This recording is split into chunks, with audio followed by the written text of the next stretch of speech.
¿Dónde están los choripaneros?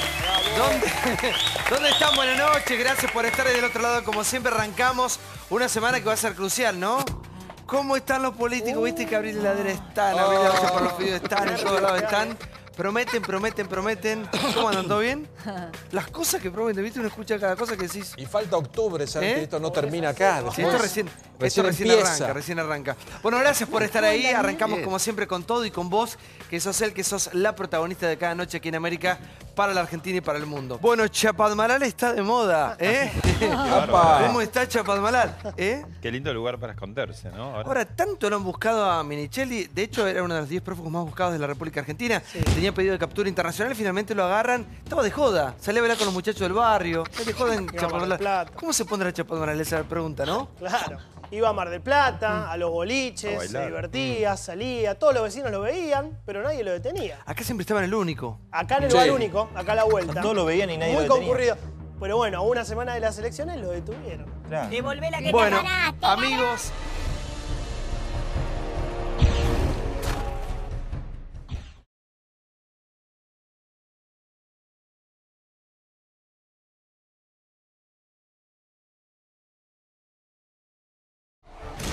Mono enjaulado.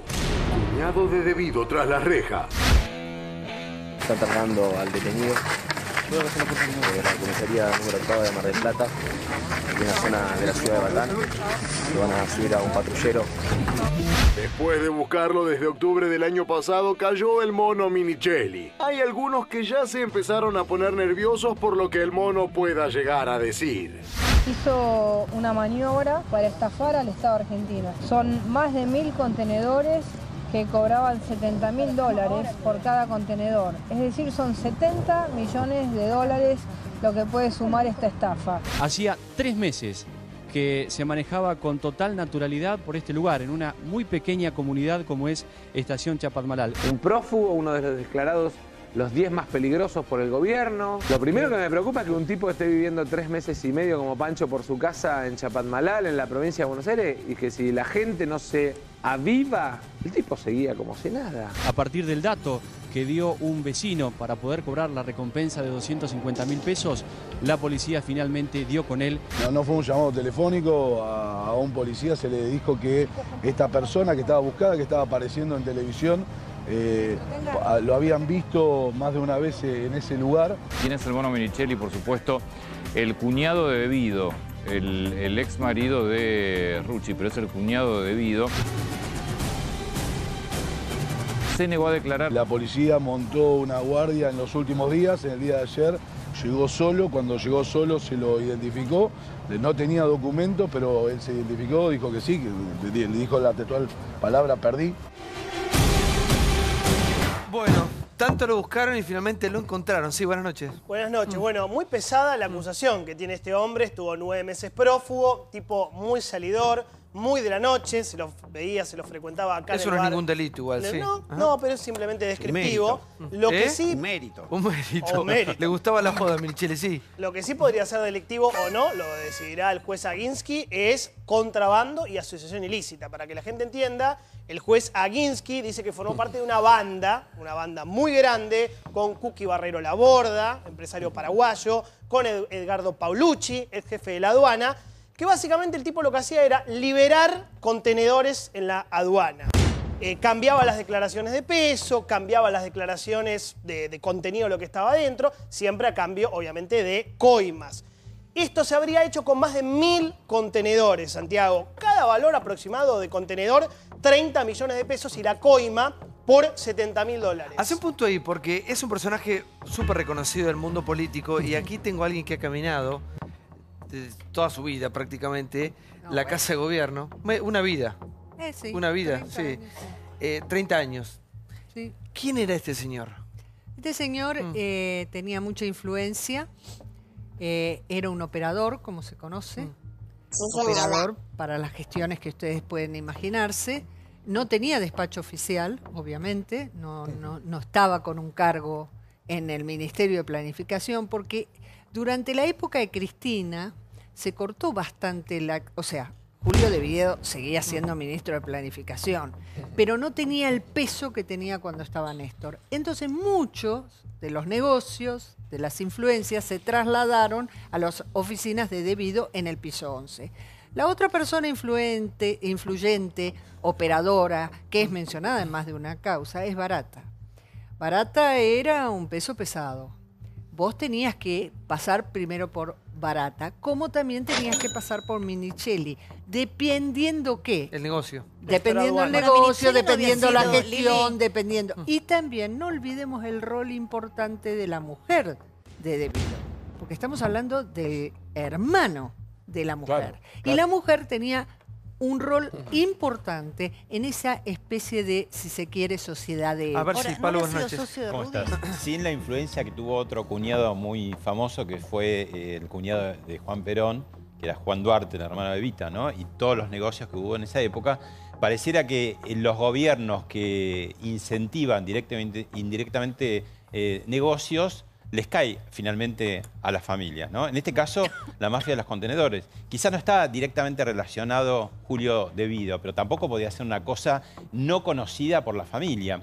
Ahora, lo que llama la atención es o hay impunidad o se mira para otro lado, porque vos no podés, vos que sos de pueblo chico, sabés que no podés dejar de no llamar la atención en invierno en un lugar como Chapatmalal. Aparece alguien y ya se pregunta a todo el mundo quién es. Él tenía armado una logística, supuestamente se hacía pasar por un jardinero, se había hecho estas redes sociales. Sí, que trabajaba en Batán. Pero ¿de dónde aparece? Martínez. Y aparece además en la semana justo de las elecciones. Y te diría lo que ya es icónico, ¿no? El casco. El casco para nosotros, desde este gobierno, el casco quiere decir corrupción y se va llenando un álbum de figuritas con el ¿María casco. Julio Olivares es un preso político? No creo que sea un preso político. Creo que sí le conviene políticamente al oficialismo que el tema de la corrupción siga instalado y en ese sentido es posible que los jueces, no lo sabemos, nadie puede tener esa información, que los jueces actúen de acuerdo a la conveniencia política de los oficialismos de turno como ha ocurrido históricamente. Ahora bien... Pero voy más atrás, te hago una pregunta antes que eso, si es especulación o no justo en este momento. Sí. ¿Por qué desaparece él? Bueno, porque se profuga, porque profuga. empiezan, porque los 7 detenidos... Claro, porque los 7 socios de esta asociación ilícita, que sí son detenidos, empiezan a declarar y entonces él enseguida, instantáneamente, dice, van a venir a por mí, entonces se profuga porque no quiere declarar. Por eso mi pregunta es que no estamos hablando de un perejil. ¿Cómo? Una pobre víctima. El caso Gómez Centurión, las famosas escuchas que incluso desataron una suerte de interna entre la ministra Patricia Bullrich y el titular de aduana en ese momento. Bueno, esas escuchas eran parte del entramado de esta causa de corrupción. A mí un dato que me parece también importante quizá aportar, recién Liliana hablaba un poco de quién era Minichelli, si no me equivoco había sido socio de Rudy Ulloa en la provincia de Santa Cruz. En tiempos de Néstor Kirchner, Rudy Ulloa era un mano derecha, una persona que empezó como asistente de Néstor Kirchner y terminó siendo dueño prácticamente de los medios de comunicación de la provincia de Santa Cruz. Y Minichelli tuvo negocios compartidos en la provincia de Santa Cruz con Rudy Ulloa también. Sí, María. Sí, y otra cosa interesante de observar es toda la mafia de las aduanas que... esta es una parte que puede ser en la justicia comprobado que se está avanzando en una causa. ¿La acusación cuál es? Vos llegabas, tenías que sacar un contenedor de la aduana. Primero que vos tenías una restricción para importar. Eso para empezar. Y tema dólar después. No, tenías que hacer una declaración jurada, declaración jurada anticipada de importaciones, las famosas DEJAI, para poder traer... Bueno, para que te aprueben esa DEJAI, bueno, ahí se te frenaba el trámite. Entonces, esta era una de las mafias en las que te ofrecían el servicio de modificarte el contenido, bueno, un montón de cosas como para poder habilitarte el ingreso del contenedor. Luego había un montón de otras mafias que no aparecen en ninguna causa, que sería bueno que algún empresario se anime a denunciar, pero acá las cometas, desde la Secretaría de Comercio hasta el Ministerio de Planificación que estamos hablando, había diferentes puertas para habilitar eso, ¿no? Vos tenías, uno, lo que dice María Julia, la coima para liberar la autorización, la lata, la famosa lata. Y lo otro es los dólares. El dólar, claro. Esa es la clave. En época de cepo. Vos sabés que se compraban dólares al tipo de cambio oficial por falsas importaciones. Vos ponías, voy a importar, no sé, 500 kilos de X, cualquier cosa. Y eran mentira, eran falsas importaciones y... esta gente compró 300 millones de dólares al tipo de cambio oficial, cuando nadie los conseguía. En ese momento era 9 y pico, estaba a 14, pero también se supone que esto ya venía de antes, cuando el dólar estaba a 7 y el blue estaba a 12 o a 13. La FIP no vio nada. La Secretaría de Comercio que manejaba esto, el señor Impoluto Moreno, que todo el mundo dice, bueno, el tipo es un patotero, pero es honesto, ¿no? Siempre se dice, el tipo, la verdad que no nos gusta porque es muy matón, pero nunca tocó un peso. La Secretaría de Comercio no vio nada con las de Echegaray. ¿Acá? Yo no dudo de estos datos que está aportando Jonathan Viale. Sabemos que son 1000 contenedores, $70.000 por contenedor. Correcto. Digo, está muy... Esa es la coima. Por eso, digo, ¿cómo sabe todo eso? La justicia tiene todo resuelto. Es un caso muy fácil de resolver y no dudo que sea así. Ojalá actúe con rapidez y resuelva esto, porque si ya tenemos todos estos datos, es comprobable, y creo que haber sido así. Tema aduana, contenedores, ha sido una mafia durante mucho tiempo, y no sé si aún eso ya, o si ya se resolvió o sigue existiendo. Pero me refiero a que si hubo 1000 contenedores que liberaron $70.000, hubo, no sé si 1000, 500, 250 o 10 empresas que pagaron. La coima. Exactamente. Claro, que la menor duda. Claro. Lo que estaría bueno, como esto, que se resuelva rápido y si vaya preso este ver señor, qué empresarios ponen la coima. No sepamos todo y vayamos por una justicia verdadera sabiendo quiénes son los que pagaron coima. Coincido con lo que dice Diego, porque la Argentina... Absolutamente. Hay gente conocida, no, desde que uno nace... Un minuto, yo voy como Vasco. Desde que uno nace ya sabe que para acceder a ciertos lugares... Digamos, es cierto que la aduana, yo no sé si hasta el día de hoy funciona como debe funcionar. O hay que pagar coimas para hacer algunas cuestiones. Digamos, para sacar alguna mercadería, para...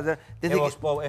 de toda la vida fue. Era Vox Populi, sí. Lo peor es que a veces esto se prueba, yo soy textil, ¿no? Ojalá que no, ¿no? Y se prueba el contrabando y el sistema por algo simple que es el textil. Pero una vez que está hecho el canal, pasa todo lo peor. Ahí va la droga, ahí va todo. Quiere decir que acá primero se prueba con esta cosa. ¿Nunca pagaste una coima? No. Qué pregunta igual la mía, sí. Claro. A vos te pagué. Es como que te preguntan, nunca fuiste infiel. ¿Sabés de gente que haya pagado? A vos te pagué un cordero. ¿Te acuerdas un cordero para que me No, acá lo sorteamos el cordero. No, pero era, claro, bueno. Vasco, ¿sabés de gente que haya pagado la coima? Sí. Por ejemplo.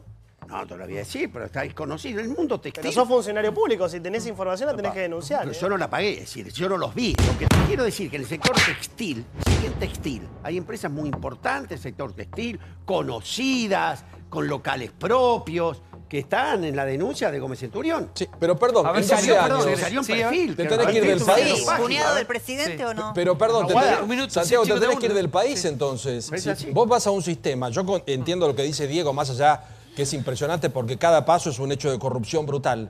Pero vayamos al tema de los empresarios, que nosotros no los elegimos, no los votamos, no nos gobiernan. Sí, algunos empresarios los eligieron, lamentablemente. No, vos tenés que tomar la determinación de irte. A mí me parece dramático que creamos que esto trae algún tipo de voto, porque yo creo que no, hay una parte de la sociedad que está hipnotizada y no cree absolutamente nada. Es un personaje que de rostro no era muy conocido. Creen que anduvo por Corrientes, después cayó ahí por Chapadmalal, que tenía un comportamiento muy amigable con la gente, que los invitaba.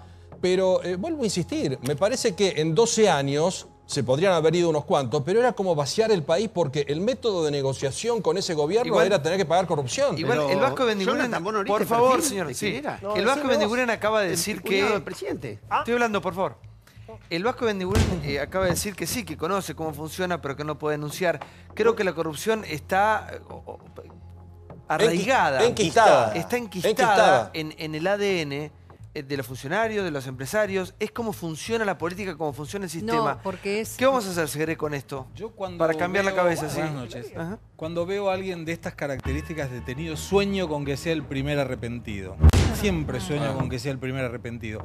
Porque en el momento que la sociedad, y sobre todo los empresarios, aquellos que pagan y también los que reciben, entiendan que coimear no es más negocio, se acaba la coima. Cuando no hay ninguna punición, cuando hay nada que pierdan para seguir coimeando y después se estiran los procesos y después prescriben los procesos. Te doy vuelta la pregunta. Sos un empresario que tiene una empresa que necesita una autoparte. La tenés frenada en la aduana. ¿Qué haces? ¿Qué haces? ¿Cómo te manejás? Es que tenés dos opciones. O cerrás o entrás en el juego. Bueno, esa es la trampa. Ese es el punto. Pero, acá, y hay que cambiar el sistema. Pero yo lo vi, yo era presidente de mi cámara, y en un momento habíamos descubierto que había una exportación de chalecos de lana de mujer a Estados Unidos por $12 millones. Nos conocemos todos, digo, ¿quién está haciendo estos chalecos? Nada, era como la mafia del oro, salían felpudos adentro. Acá salía por un valor de 10 pesos, de 100 pesos y allá entraba por 10. Que te cobraban el reintegro. ¿No fue la mafia del oro? Lo denuncié, fui amenazado. Juez Tiscornia. ¿Se acuerdan el de la, el de la aduana paralela? Sí, claro. Las mafias que había te amenazaron a mí, a mi familia. Señores, recordemos que apareció muerto un interventor de la aduana. Sí, claro. La aduana es histórica y es más, casi explica la historia de muchos países. Al fiscal Lanuse le tatuaron exactamente. El primer hecho de corrupción en la historia. Meterse con la aduana significa lo que vos preguntaste, Santiago. ¿Qué hago? ¿Puedo funcionar o no funcionar? Pero está armado el sistema. Es cierto, la política arma quintitas. Vos tenés que 14 papeles, alguien te tiene que autorizar el papel. ¿Está resuelto eso, está Liliana, todo. crees? Mira, hoy no está igual yo te que cuento antes. lo que se dice. No me consta porque yo no importo. Se dice que se ha cortado. Ahora, siguen habiendo, perdón, desde la cúpula, desde arriba dicen que se ha cortado, pero siguen habiendo pequeños kioscos. El kiosco de él por el sello de acá, el kiosco de él por... Eso es un entramado histórico. Buenas noches. Hola, buenas noches, Santiago. Dos cosas para decir acá. Primero, si toda esta operación, esta operatoria se podía hacer sin connivencia a los más altos niveles. Yo creo que es imposible. Estamos hablando del cuñado de debido. Por lo tanto, yo creo que esto hay que ir más arriba, más allá de la responsabilidad. Pero además, este tipo de... Ahí hablaban que podrían haber sido, por ejemplo, un insumo. No, estos eran todos bienes finales. Esto en la realidad es la peor competencia que le puedes hacer a los productos nacionales, es que ingresen los productos en forma de contrabando como eran estos. En los juzgados federales está lleno de denuncias por contrabando durante la etapa del kirchnerismo. Había un sistema donde las importaciones no entraban por forma legal, sino que entraban ilegal, porque era un negocio enorme de corrupción que se llamaba Minichelli, toda esa banda, el jefe de la aduana, y seguramente iba para arriba, porque la realidad está claro que debido era el cajero y iba las cuestiones para arriba, desde esto hasta la obra pública. Ahora, que su cuñado no comprueba nada, salvo que trabajaran juntos. Ahí está el tema. No era solo eso. No era solo planificación, fue recaudador. Sí, además, y trabajaba con Rudy Ulloa, pero además la persona que controlaba todo, que tenía que controlarlo a él y a su propio esposo, era Lali Minichelli, su hermana, que era la segunda en la SIGEN, en la Sindicatura General de la Nación, que era el organismo que tenía que controlar todo esto. Lo que digo es, esto daña un poco el discurso de cuidar lo nuestro, esta idea de cuidado con las importaciones. En la misma causa, allanaron la casa de Eduardo Bernardi, que es un hombre de Ricardo Echegaray, histórico, ¿sí? Jefe de la aduana para AMBA, área metropolitana, tipo que manejaba el puerto de Buenos Aires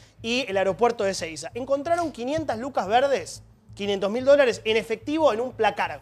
Cómo están los placares, ¿no? Al estilo Felisa Micheli. ¿Por qué era tan importante? Bernardi decía, autorizaba, celular sí, celular no. Computadora, ropa, libro, qué entraba y qué no entraba. Estaban investigando una mafia, que era la mafia de los hermanos Paulantonio, ¿sí? Traían mercadería prohibida desde China, que afectaba justamente la cuestión comercial, y en el Excel que tenía aparecía todo el tiempo un apodo que era Peckerman, como el ex técnico de la selección, Peckerman todo el tiempo. Cuando llamaron al número de teléfono de este Peckerman, atendió Eduardo Bernardi. ¿Sí? En la columna de Peckerman aparecían las coimas, $1.500, $3.000, $2.500. A ver, Claudio. Pensemos que el señor Mono Minichelli es un influencer. O sea, su único capital era ser el cuñado de Devido y el esposo de Minichelli, sobre todo el cuñado de Devido, el que cortaba el jamón, siempre había sido él. Entonces lo que él hacía era ser el traficante de influencias con una banda que la justicia ya tiene acreditado desde el año pasado, que comandaba junto con Coqui Oldemar Barreiro. ¿Hay 7 detenidos, Claudio? Hay 7 detenidos. Hace un mes, un poquito menos, cayó Mr. Corea. Digo, yo entiendo, está la campaña, etcétera, pero esta causa en realidad viene avanzando sin pausa. Hoy tenemos esta noticia porque era un escándalo que el tipo estuviera suelto 9 meses y estaba tomando sol en Chapadmalal. En realidad la causa es un poco más compleja. Recordá que lo que se investigó fue cómo Coqui Rodríguez Barreiro, el de Low Jack, lo abordaba a Gómez Centurión y lo acompañaba y medio que lo trataba de entornar para recuperar esa influencia que habían perdido con el cambio de gobierno, y es un sistema que tiene que regenerarse permanentemente. Esto tuvo una interna fuerte en Cambiemos, no quiero olvidar eso. Ahí se metió la AFI, con seguimiento, estuvo Carrió. Sí, por favor, Mirta. Sí, en realidad uno cuando escucha la situación de este personaje, sabemos que la corrupción en nuestro país es como si fuese una actividad ya declarada adicional. Cuando todo es tan burocrático, como decía Liliana, la verdad que esto genera que se abra esta actividad de corrupción. Mirta, pero ¿por qué somos un país que no condena la corrupción. Bueno, eso es lo triste, que lo demos por hecho, lo demos como legal, lo demos como... en realidad toda la vida tuvimos corrupción. No te hablo de ahora, te hablo de hace 15, 20... toda la vida 20 hubo corrupción. Durante los últimos años es como que se profundizó. Lo triste que dentro de esta corrupción, yo no me puedo olvidar lo que me pasaba cuando se habían cortado las importaciones y teníamos jubilados que necesitaban alguna medicación que sí o sí tenía que ser importada o algún stent que tenía que ser importado y que lamentablemente iban a la aduana, no podían sacarlo y esa persona corría riesgo de vida. Esto es parte de la corrupción. ¿Por qué? Ante una situación de riesgo de vida, ¿qué hace un familiar? Y seguramente que podrá decir, si vos ponés, yo te lo saco, porque es entre la vida y la muerte. Esto es lo que no se puede avalar. Ante un Estado burocrático, como lo que tenemos que decía Liliana, un sello acá, un sello allá, lo que pasó con la creación, por ejemplo, en el PAMI de 9 secretarías, que bueno, ahora Casinotti, gracias a Dios, las limitó. Un expediente que tiene que pasar por 9 secretarías, además de todas las gerencias. Y llega un momento que, obviamente, pongo esta situación, pero es en todo el Estado. La verdad que a nosotros ya no nos sorprende, y eso es lo triste, saber que nos sorprende. Por favor, Segre, sí. No, yo creo que... vuelvo, y te pido disculpas que vuelvo con la misma insistencia. Cuando conviene robar, porque no hay penalidades, la gente va a seguir robando. Obviamente. Tanto quien paga como que recibe. Hasta que algún momento haya algún arrepentido, hasta que en algún momento algún juez coloque una pena ejemplar, vamos a seguir hablando de lo mismo. Pero a mí como ciudadano, y con lo que uno termina aportando, porque uno trabaja para el Estado, que te sacan el 50% de lo que uno gana, y uno quiere o exige mínimamente saber dónde va toda esa plata, plata que después no ve, no termina viendo. A mí no me importa si el que roba es de un partido, de otro, no importa, del vecino, del frente. Claro que no. ¿Y es para todos igual o crees que no? Siempre es para el que pasó. No, debe ser para todos. Debe ser para todos igual, para el que pasó y para el que vendrá. No importa quién es. Si está robando, no interesa el partido. Cambiar está la cabeza, robando. ¿no? La concepción. Lógico. Pero hablando de pagar impuestos, vos decís siempre, nosotros pagamos impuestos. Este caso de la aduana es emblemático igual, ¿no? Porque depende de AFIP. A mí me gustaría decir que cuando el juez Marcelo Aguinsky libra las 11 órdenes de captura, de los cuales 7 logra capturar y 4 permanecían prófugos, bueno, ahora se recapturaron a 2 más, incluido Minichelli en el día de ayer, él la libra contra Edgardo Paulucci, que era el director de aduana en este momento en donde se investigan todas las transacciones. Paulucci era un hombre puesto allí por Echegaray. Entonces, nosotros teníamos que pagar todos nuestros impuestos. Te atrasaba, no sé, en la rendición de un impuesto, te mandaban una notificación expresa a tu casa con un cartel así rojo y te lo pegaban en la puerta. Eso corresponde. Y estos tipos robaban a manos de alguien que estaba más arriba, como decía Segre Echegaray. ¿Por qué nadie delata para arriba? Lo que pasa es la desigualdad. Mira, vos recién decías de pagar los impuestos. Es nuestro deber. Como ciudadanos tenemos que pagar los impuestos. Uno tiene que ser una persona de bien, un tipo honesto. Eso es lo que hay que ser. Es lo lógico. El tema es cuando todos vemos, nos sentimos boludos, muy boludos, cuando la justicia no es igual para todos. Mira hacia un lado, mira hacia otro, llega tarde. ¿Dónde está Echegaray ahora? ¿Dónde? Adivinen dónde. El tipo está haciendo juicios de divorcio en Nordelta. ¿Por qué? Porque manejaba mucha información. ¿Quién era? El jefe de la FIP. Hoy es abogado. ¿Te acordás que fue presidente de la GN un tiempo? Un escándalo que haya sido presidente de la GN. Y hoy, después de haberse olvidado cobrarle 15.000 millones de pesos a Cristóbal López, después de todo lo que hizo con Fariña, Chicone, la moratoria, es abogado de hombres y mujeres que se quieren separar y dicen, che, ¿no tendrá Echegaray buena información? Quiero creer que Echegaray no se llevó parte de la base de datos de la FIP. Pero Jonathan vive en el Lo que pasa, Santiago, es que se cae un poco la teoría de las carmelitas descalzas. Es decir, corruptos hay en todos lados, puede haber en todos lados, en el lugar más inesperado. Pero si alrededor tuyo empiezan a aparecer corruptos, ¿cómo no los vas a ver en un momento? ¿Se acuerdan ese que vino acá? ¿De dónde era? El de Cambiemos. Sí, el que me dijo de la producción. Poné la foto, poné después del video del chat este que después lo filmaron recibiendo una coima. Ahí tenés un caso. ¿Cómo puede ser? Al lado de gente tan inteligente... ¿Dónde está? ¿Ya lo destituyeron? No. Prades estaban... Un minuto. ¿Pero entienden que no pasa nada? Entienden que no pasa absolutamente nada y eso es lo que baja. Eso es lo que baja.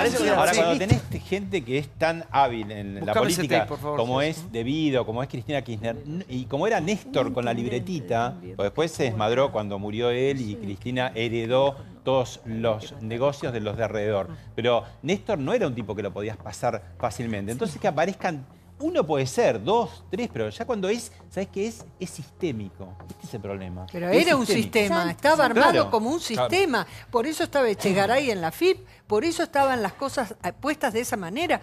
Era debido, era Echegaray, era todo un sistema para que funcione. Por eso no se puede evadir tanto si no tenés la complicidad. Es imposible. Por eso además, tenés 30% de pobres, ¿eh? Y además el sistema cerraba con la justicia. Recordemos que Julio Devido tenía un excelente contacto con el Poder Judicial, tenía un excelente contacto con los gobernadores, un excelente contacto con los intendentes. O sea, no era dejado al azar. Santiago, vos sabés que además de la corrupción, el dinero que se llevan y que no le llega a la gente, produce además estragos económicos enormes. En el caso, por ejemplo, de la aduana, un amigo que había importado porque era legal hacerlo y porque además forma parte de la regulación, si vos traes una máquina completa que produce suponete remedios, alguna cosa así, claro, eso no paga impuestos. No. Entonces, como es una cosa carísima, es lo que habían traído, y como ellos vieron que había mucha guita, no se la dejaban salir, no había ninguna traba para que salga. Estuvo 4 años parado ahí y no se dejaban salir porque no ponía la guita, y él se emperró y no la quiso poner, perdió un montón de guita. Pero ¿cuánta gente está dispuesta a no poner la plata y perder la plata? Este tenía suficiente como para aguantar. Pero ¿sabés los negocios que no se hicieron por eso? Es bueno saber que este sistema terrible que existía perduraba durante el principio de este gobierno. Y casi le costó la separación a Gómez Centurión. Gómez Centurión empezó a investigarlo. Internamente dentro del PRO hubo un conflicto, que le grabaron medidas, lo apartaron, porque iba en profundidad en este tema. Y lo tuvieron que reponer. Pero si no, estuvieron a punto esta mafia de perpetuarse corriendo a Gómez Centurión. Respecto a lo que dice el Vasco. Segundo, perdóname que diga más. Pero hay algo muy importante. Dicen que hay 4.000, 5.000 o 10.000 contenedores ahí que nadie fue a retirar y que está con cosas adentro. Si vos te fijás lo que está adentro, te vas a dar cuenta quién era el socio empresario también. Porque yo te digo, traían ropa, en mi sector, con la marca ya de la empresa local. Para la salada. Y era contrabando.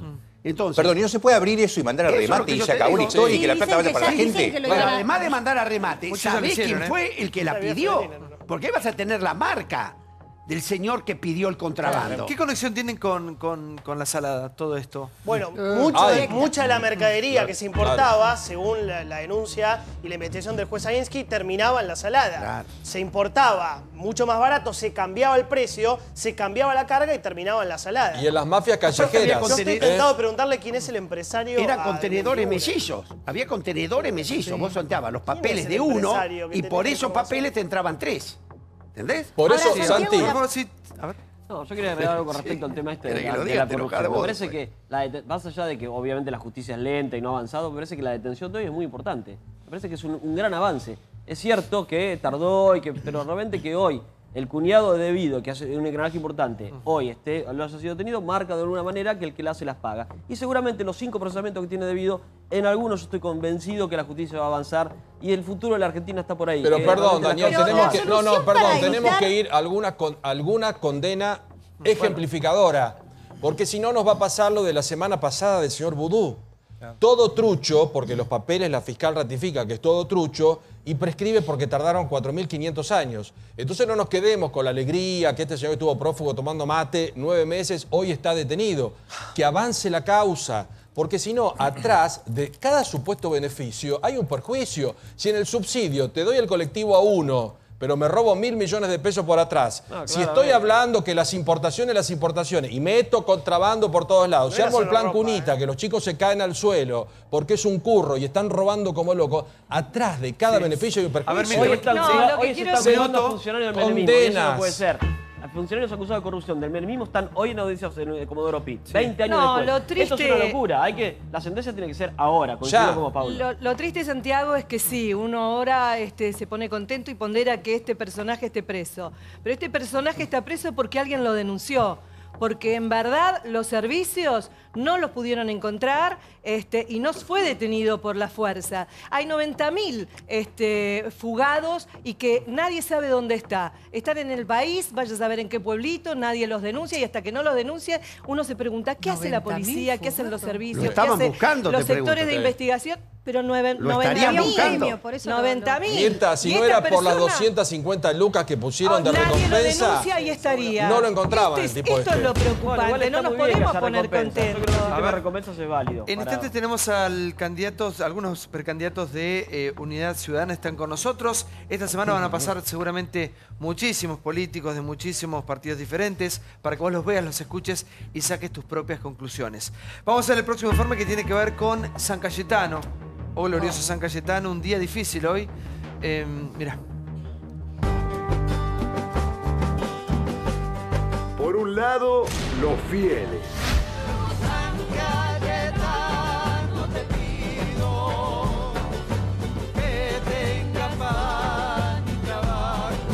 Salud y trabajo especialmente para todos. Y pedir por todos los enfermos y los necesitados. Y agradecer el pan de cada día, el trabajo. Por otro lado, los manifestantes.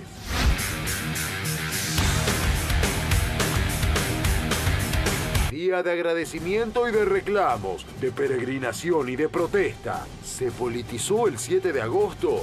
Son muchos los movimientos sociales y gremios nucleados en la CGT y en la CTA Autónoma que se movilizan hacia el histórico paseo, hacia la Plaza de Mayo, por esta consigna de pan, paz, tierra, techo y trabajo. Lo que se pide es que se ponga en vigencia lo que es la emergencia alimentaria y la emergencia social de manera inmediata. Toda la vida, los 7 de agosto, la gente va, algunos a pedir trabajo, otros a agradecer porque tienen trabajo. Hacer de eso una marcha me parece un uso político absolutamente nefasto. Nosotros no estamos hablando, políticamente no estamos hablando para acusar al gobierno, sino que hay una realidad que nuestros compañeros, nuestra familia cada vez padecen más. Hay un problema serio, hay más gente en los comedores comunitarios, más chicos que se quedan a comer en las escuelas, está bajando el consumo de leche, hay mucha gente reclamando por mejorar la cuestión básica que es lo nutricional. Y por otro lado el tema del trabajo. La comunión entre la fe del pueblo y las luchas y las reivindicaciones. Primero es una muestra de fe y de solidaridad de mucha gente y también es una muestra del estado de situación. Bueno, días hermosos si los hay, ¿no? Para reivindicar el trabajo, ¿no? Uno piensa muchas veces en esta fecha qué le pasa a la gente que no tiene laburo. Claro. Nada peor que no tener trabajo. Todos los que nos han echado en algún momento, los que nos hemos quedado sin laburo, se sabe por lo que se pasa ahora.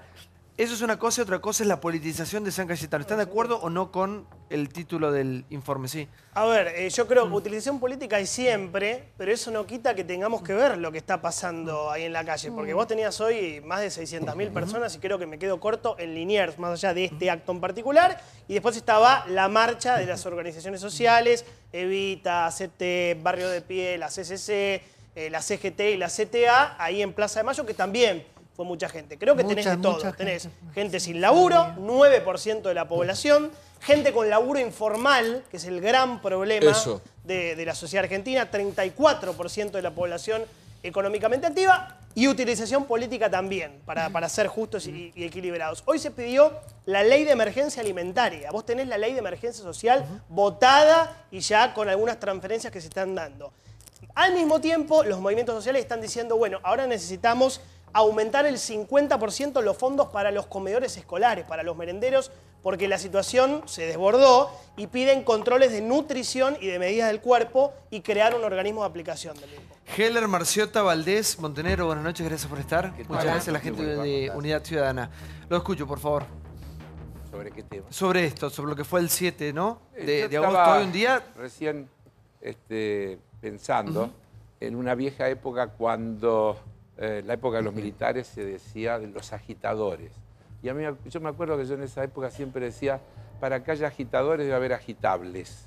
Y los agitables son producto del conflicto social.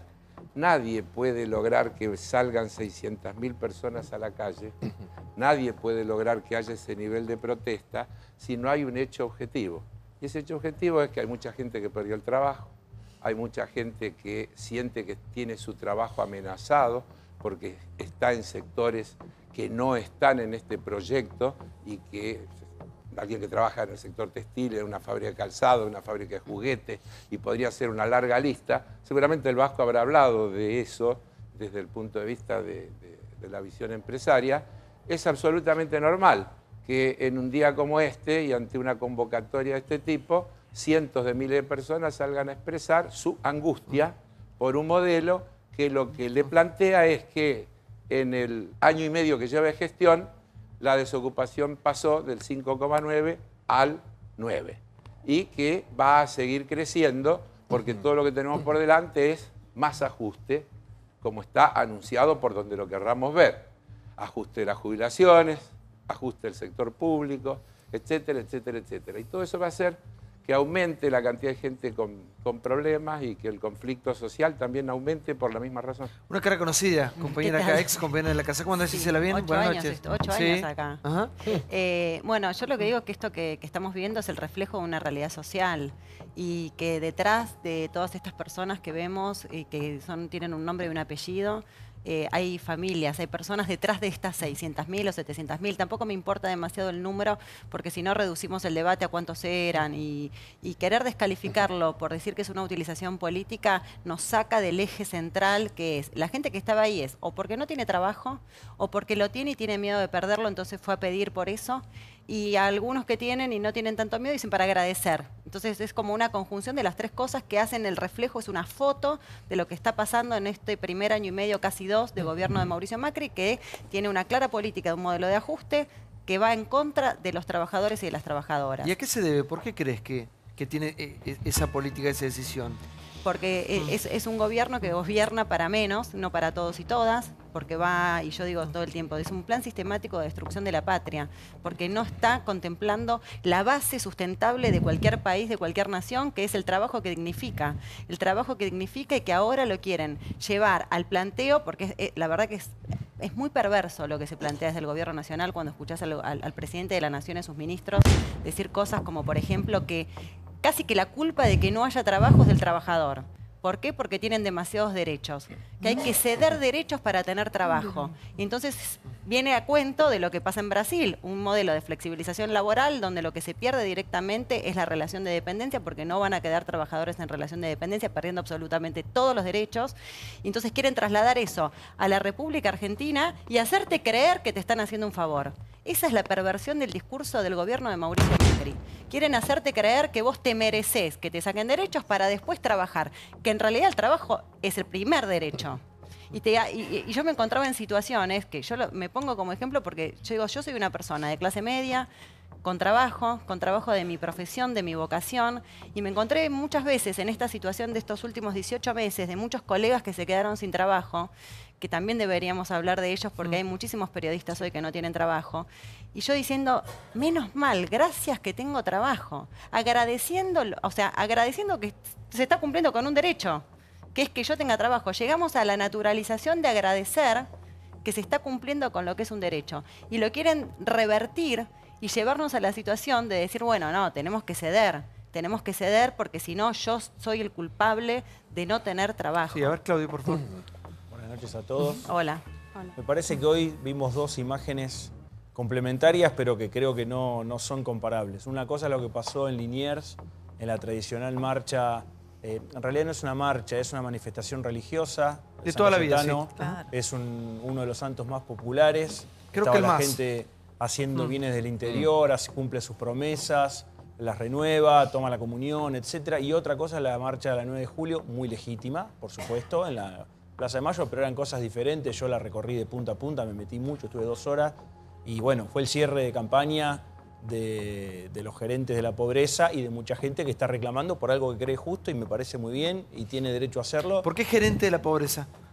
Porque muchos jefes piqueteros y que están reclamando por el cumplimiento de cosas que algunas se cumplieron y otras no, hoy había un dispositivo fenomenal para cortar calles, para que la gente no pueda ni siquiera esquivarlo, ni el Metrobús, no andaba nada. Pero, por ejemplo, en la calle San Juan, alrededor de la Plaza de Mayo, parte de la idea, por lo menos, y me consta personalmente, era que nadie pudiera moverse y que ardiera la ciudad en 1000 pedazos. Me parece que esa parte, vamos a hablar de la otra, hablamos recién y coincido, me parece que esa parte tenía otra función claramente. Montenegro, y después, bueno, sí, perdónenme, necesito decirles en un segundo, comparto parte de las cosas que ustedes dicen, pero vienen de un gobierno que destrozó el trabajo día y noche sin parar en ningún momento. Me parece que no va por acá la solución. Montenegro. Sí, bueno, comparto obviamente todo lo que dicen mis compañeros. Nosotros estos días, desde hace tiempo ya, desde el trabajo, los que tuvimos responsabilidad de gestión y después desde la militancia y la permanencia permanentemente en los barrios, lo que vemos en estos días y en estas recorridas es realmente terrible. Digamos, hay que estar, el domingo ayer estuvimos en la Ciudad Oculta y digamos, el hambre es terrible. Te estoy hablando de la capital federal, es cierto, el sur, la zona más postergada, pero hay hambre y es real y la gente tiene miedo. Ayer un muchacho, un carnicero, nos contaba que una señora, mamá de 3 hijos, en pareja, le dijo que hacía 3 semanas que no comía carne por 30 pesos que le podía dar. Y la verdad que el muchacho se quebró, porque es carnicero hace 20 y pico de años en el barrio, y te contaba que él trataba de darle un poquito más a ella, y que nos mostró los cuadernos, ¿no? El fiado, de los chicos que tenían trabajo y que todos los sábados, informales, cierto, y cosas que había que mejorar, pero todos los sábados tenían la posibilidad de ir y asegurarse el sustento de su familia, la comida. Eso no está pasando. Uno tiene que recorrer y seguramente muchos de los que hoy se manifestaron en la iglesia y organizados, porque la organización es buena. No está mal que la gente se organice, todo lo contrario, es lo que les permite no estar solos en un contexto tan terrible, porque el hambre, el miedo golpea muy fuerte en toda la gente y en quien vive esta realidad todavía con más fuerza. Creo que muchos de ellos les gustaría hoy poder estar trabajando y no hay trabajo. No hay trabajo y el que trabaja tiene miedo de perderlo. Y uno tiene que ir a los barrios y ver cuál es la realidad de una mamá que no puede comprar un remedio para un broncoespasmo a su hijo, con una salita que está vacía. Entonces, realmente hay una situación que es real, que la vemos todos los días, que viene creciendo. En el sur de la capital federal, que es la ciudad más rica de la Argentina, sigue creciendo la mortalidad infantil. Sí, a ver, María Julia. Hay una frase que se les escucha repetir a todos los funcionarios en campaña del oficialismo, que es cómo nos van a venir a decir que tienen, en el caso de ustedes, el espacio político de Unidad Ciudadana, la solución para el problema social que estamos viviendo, quienes nos trajeron hasta acá. Eso dice el oficialismo. ¿Qué respuesta le dan a eso? ¿Puedo contestar yo? Sí, por favor. No hay un solo indicador que no haya empeorado. Yo tengo acá, después si quieren se lo muestro, el prospecto que este gobierno hizo para salir a buscar el famoso bono de los 100 años, donde da una serie de datos, entre ellos los datos del año 2015. Según este gobierno, en el 2015 había 5.9 desocupados. Según este gobierno, en el 2015 el déficit fiscal primario fue de 1.8. Según este gobierno, en el 2015 el Producto Bruto creció 2.6. Según este gobierno, el nivel de deuda que había a fines del 2015 era el más bajo, lejos de toda la región. Entonces, ¿cuál es la herencia? ¿Cuál es la cosa que hizo que todo haya empeorado? Que la desocupación pasara de 5,9 a 9, que la inflación, que era el gran caballito de batalla, prácticamente se les haya duplicado. Pero Carlos, los niveles de pobreza, de atraso en la obra pública, todo eso, ¿vos lo reconocés que existía en el momento del 2015? Claro que existía. También digo que se recortó muchísimo y que faltaba muchísimo. Yo jamás dije que estaba todo bien. Contesté tu pregunta a esta cosa que cómo nos van a venir a decir lo que hay que hacer. Yo digo que lo que había que hacer, en todo caso, era mejorar lo que se estaba haciendo, pero no empezar a ir para atrás, porque lo que se está haciendo ahora, la Argentina ya lo vivió, es lo que pasó en los 90, es lo que pasó en el 70 y pico con Martínez de Oz. Es decir, yo te podría leer los 12 puntos que Martínez de Oz plantea en su programa económico y verías que es exactamente lo mismo que dice hoy este gobierno. Yo te podría leer las consignas que tuvieron en los años 90 para justificar la convertibilidad y todas las cuestiones que plantearon, la necesidad de la apertura, la competencia, etcétera, y verías que es un calco. Y la verdad, aplicando las mismas políticas van a llegar a los mismos resultados. En 18 meses les pasa lo que les pasó. Vuelvo a repetir, creció el desempleo, creció el endeudamiento, creció el déficit fiscal, no resolvieron nada. No, lo que me parece interesante también poner sobre la mesa, puede ser que todos los indicadores que mencionas sean correctos, que el kirchnerismo gobernó 12 años la Argentina y la verdad que los índices de pobreza estructural, porque uno podría pensar que con mejora en las políticas económicas o en el nivel de ingreso de los sectores que hoy están bajo la línea de pobreza, esa gente podría salir de ese indicador porque tendría acceso al alimento, pero la pobreza estructural, eso llevó décadas realmente de destrucción. Es gente que no tiene acceso a lo más elemental, agua potable, salud, vivienda digna, una educación. Entonces, 12 años es mucho tiempo también en la gestión. Sí, a ver si se la queremos. Sí, yo me parece que hay que ser muy respetuoso de la gente que hoy la está pasando muy mal. Y me parece que no está bueno que nosotros perdamos tiempo hablando del 2015 o de antes del 2015, porque el 2015 nosotros perdimos. Con lo cual, claramente, o sea, nosotros ya nos plebiscitaron.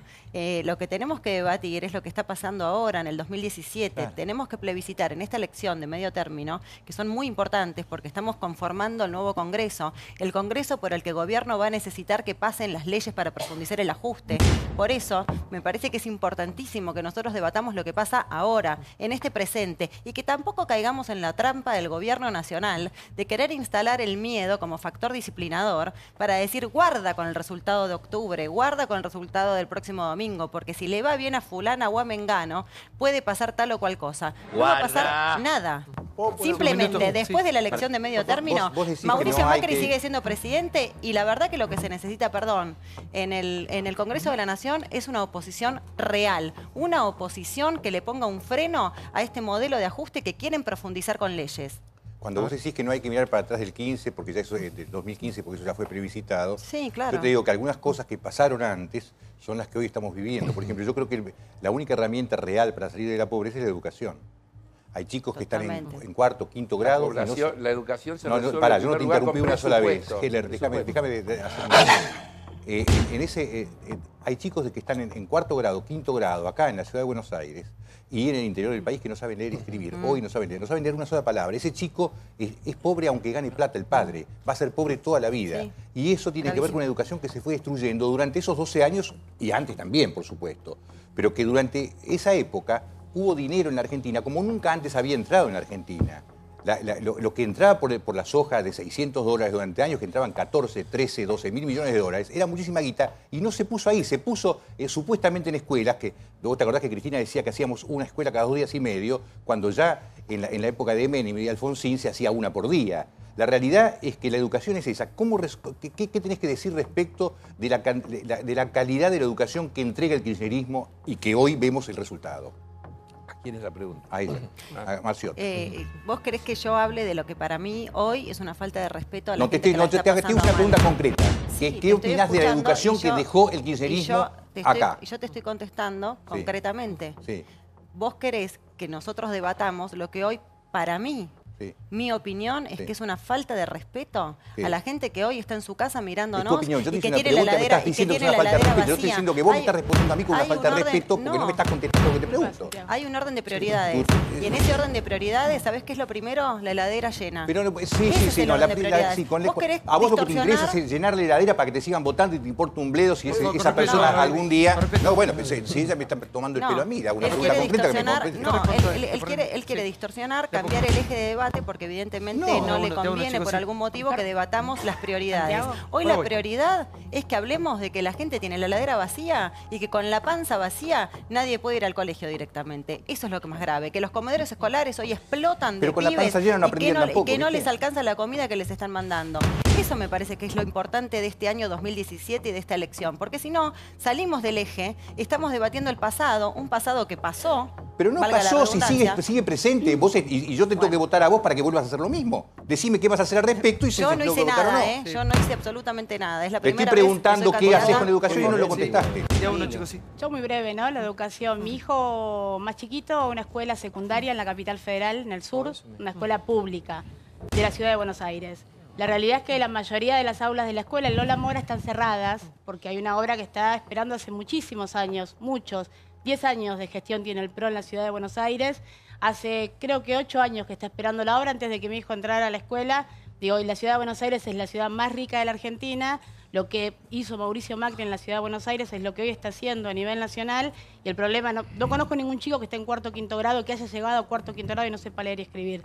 No conozco ninguno. ¿Querés que te lleve a pasear? Conozco el Impenetrable, no, conozco toda la Argentina, conozco el Impenetrable, conozco zonas rurales, caminé y trabajé mucho. Hay que estudiar. Y vivo, te digo, en la capital federal, en el sur de la capital. Los invito al que quiera venir a la escuela de mi nene a ver, a ver la escuela y la problemática real de las escuelas y las 1000 aulas que hoy se cierran, están cerradas todos los días en la capital. Yo le quería, estamos hablando del laburo, ¿no? Y es San Cayetano, no quería perder el foco de esto y quería preguntarles qué proponen concretamente Unidad Ciudadana, perdón, Unidad Porteña. Unidad Ciudadana dentro de Unidad Porteña. Es un lío bárbaro con los nombres. Valdés, sí. No, porque tenemos interna, por eso bueno, hay paso. bueno, después le quiero preguntar por Moreno también. Pero ¿qué proponen? Porque teniendo en cuenta que hay sectores textiles, como mencionabas vos, Heller, Alpargatas, Puma, Atucha, sector energético, medios de comunicación, que nombraba Gisela, Encuentro, CN23, Cuatro Cabezas, Telam, el otro día hubo un despido. ESPN. ¿Qué proponen concretamente? Porque recién Claudio dio esa palabra que nos hizo mucho ruido, pero a mí me pareció súper interesante, que es los gerentes de la pobreza. Se generó durante muchos años en la Argentina, yo creo que se profundizó la dependencia del plan social, la dependencia de la cultura de la dádiva, de estar esperando a ver qué pasa si Barrios de Pie, la CCC, la CETEP, arregla con Carolina Stanley o no. ¿Qué proponen concretamente ustedes? A ver. Primero, me parece que hay que poner el foco en los sectores más vulnerables. O sea, este gobierno le dio más a los que más tienen, que son muy poquitos, y se olvidó de la gran mayoría de la Argentina, que hoy te está diciendo, bueno, amigos míos que me dicen, no puedo seguir alquilando, me tengo que volver a la casa de mis viejos, no puedo seguir estudiando porque me sacaron el plan Progresar. Está bien. Esta es una situación real. ¿Qué proponés para que se genere trabajo privado en la Argentina hoy? Primero, incentivar el consumo interno. No puede ser que sigamos castigando el consumo interno. O sea, yo no creo, por ejemplo, la mala fe. Creo que el funcionario, por ejemplo, que sacó la hora 12... nunca habrá tenido que financiar un pago en cuotas. Dijo, era más barato pagar al contado, porque siempre habrá tenido plata en el bolsillo.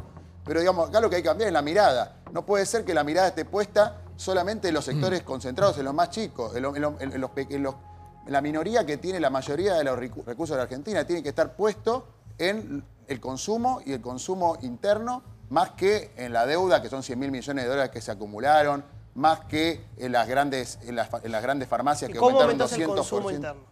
Primero, dándole trabajo a la gente, inyectando recursos. No puede ser. La Ciudad de Buenos Aires, por ejemplo, tiene una ley de incentivo que se llama el Distrito Tecnológico, el Distrito Audiovisual, el Distrito de las Artes, donde las grandes empresas tienen exenciones impositivas. No hay ningún plan de exención impositiva para los pequeños y medianos comercios que están cerrando hoy en la Argentina. Cierra un restaurante por día. No hay ninguna política que esté frenando el cierre de comercio en la Ciudad de Buenos Aires.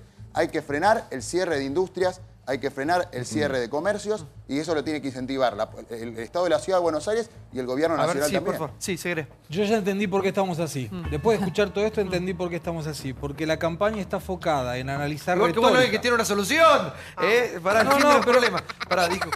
Un diagnóstico. Es la primera vez que alguien me dice sé por qué estamos así. A ver, pero vos fíjate. Te escucho un país del otro lado. Receta. Si vos tenías la posta... No, pero es con mucha humildad. Sí. Estamos en el medio de una campaña donde se hace un análisis sociológico, retórico de todo lo que ocurrió. La culpa es del otro, pero no escuchamos ninguna propuesta. Y no me refiero a ustedes, por favor, no lo malinterpreten. Es una campaña sin propuestas. Solamente cuando yo le pregunto... No, pero ¿para qué la quiero escuchar? Un minuto. Porque Gisela, vos estuviste de los dos lados. Sí. Y estás de los dos lados. De hecho, sos periodista, sos comunicadora. Y voy a seguir siendo periodista. Y saltaste el alambrado hacia las arenas políticas. Sí, a la acción política. ¿No? ¿Y qué te movilizó a hacerlo? La realidad que estábamos viviendo, la realidad que me empezó a atravesar desde lo físico, a doler, y que en un momento sentí como que esta cosa de la comunicación no me era suficiente para modificar. Y para modificar la realidad, la única herramienta en democracia es la política. Entonces me pareció que era un buen momento como periodista, como mamá, como ciudadana, como vecina, como amiga, como hija, como todo lo que soy, aportar desde la política para transformar esto que nos afecta a todos los trabajadores y trabajadoras de la República Argentina. Esto no discrimina, este modelo de ajuste no discrimina. Entonces era un momento donde yo sentí la necesidad de poner el cuerpo. ¿Y qué contraste en Cristina el kirchnerismo? que no encontraste en otro partido político? Encontré la percepción real, hecha carne y cuerpo, de las necesidades de los otros. ¿Viste este concepto de que la patria es el otro? Bueno, la patria es el otro sentida, atravesada por el cuerpo. Eso es la interpretación de las necesidades para poder después llevarlas a la práctica y poder satisfacerlas y modificar esa realidad que hoy está en contra de esas necesidades. ¿Y por qué podrían hacerlo ahora, ¿no? Que en el caso de Cristina, que vos decís eso de la patria es el otro, ¿por qué podría hacerlo ahora y no pudo hacerlo en 12 años? Bueno, el no pudo hacerlo en 12 años, esa es tu mirada respecto a la que luz no pudo de hacerlo. la grave situación social y económica del país, ¿no? Mira, yo creo que hay 30% de pobres. Lo que pasa es que nosotros creíamos que había 5% de pobres, porque nos lo dijo el INDEC, nos lo dijo Guillermo Moreno y nos lo dijo la presidenta, expresidenta, en la reunión de la FAO. Entonces pensamos que teníamos un país con 5% de pobreza y con 1.6% de indigencia, pero ahora sabemos que nos dejaron 30% de pobreza. Para que lo escuche la Gilada. Que él también quiere sumarse a la respuesta de lo que nos pregunta Débora. Pero yo creo que la única pregunta que vale en estas elecciones, que tiene que ver con lo que vos preguntás y que quizá es una forma de responderte a vos y que la gente se tiene que responder el próximo domingo en el Cuarto Oscuro y después en octubre, es ¿cómo la estás pasando? ¿La estás pasando mejor o peor? Ponele que peor, ¿no? Yo tuve la derecha peor. ¿Y en esa por qué me va a resolver la situación peor? Y inteligencia también, porque vos la puedes estar pasando mal hoy por lo que te hiciste ver. Chicos, no gritemos de uno. ¿Por qué vos podés estar pasando mal hoy? Perdón, estoy hablando porque esa gente que seguramente se responderá estoy peor, creerá que la solución la va a traer alguien o el mismo sector político que durante 12 años no pudo salir de 30% de pobres, de una infraestructura muy deficitaria, hospitales con riesgo de demolición, rutas que son rutas de la muerte. ¿Por qué creería esa persona que hoy efectivamente está peor que se lo van a solucionar los mismos? Porque primero creo que se parte de un análisis que no está bien. En el año 2003, la Argentina tenía 53, 54% de pobres. Discusión que quieran hacer, el número bajó significativamente hasta el 2015. Y discusión que quieran hacer, lo cierto es que del diciembre del 2015 aquí aumentó. No es cierto. Volvió. Carlos, vos sabés que no es cierto. El 2003 no se tuvo 54% de pobres. Se tuvo 54% de pobres en el 2002. Que fue el pico, el remanente del 2001. Y con el efecto terrible de la devaluación que tuvimos en el 2001. Si vos me querés decir que en el 2000, espera, Carlos, en el 2003 empezó a recuperar la economía, sí señor. Si vos me querés decir que en el 2003 tuvimos los superávit gemelos, sí tenés razón. Si vos me querés decir que en el 2003 hubo un proceso virtuoso de la economía, te digo que sí. O sea, pero no me digas que en el 2003 hubo 54% de pobres. Pero es que para lo que yo quiero decir, el 2002 y el 2003 no cambia demasiado. Pero es importante. Yo te estoy diciendo que había, luego de tener a pleno los resultados de la aplicación de las políticas neoliberales, un país con el 53-54% de pobres. Después discutir si era el 2002 o 2003, lo de menos. Te puedo decir que esos pobres eran mucho menos a finales del 2015, nadie lo puede discutir, y te puedo decir que son mucho más a esta altura del 2017, tampoco nadie lo puede discutir. Y están los números que... un par de millones más, un par de puntos más, pero recuerdo que 4 estamos puntos hablando, más. Estamos hablando de gente, perdón. Sí. Entonces, pero yo quiero decir una cosa que no me quiero dejar de plantear. Estamos en una elección de medio término, porque ayer el señor preguntaba qué van a hacer. Esta no es una elección donde se elige presidente. Yo lo que le puedo decir es que nosotros vamos a tratar de que no se sigan haciendo una cantidad de cosas.